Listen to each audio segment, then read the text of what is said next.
Second method is more sophisticated and requires more attention from planning officer and appropriate ECDIS model on board the ship.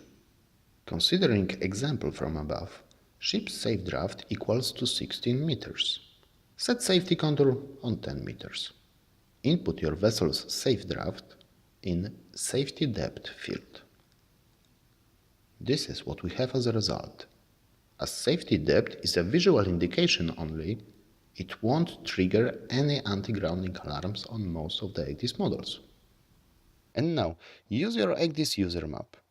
Database, marking highlighting. Different makers have different names for basically the same option. And draw no-go area with danger attribute. In example, as a warning area.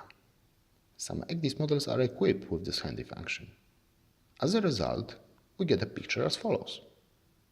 When you will finish your drawings, adjust your route and be sure that your colleagues will be warned by an audible and visual alarm when anti-grounding frame approaches the highlighted dangerous area.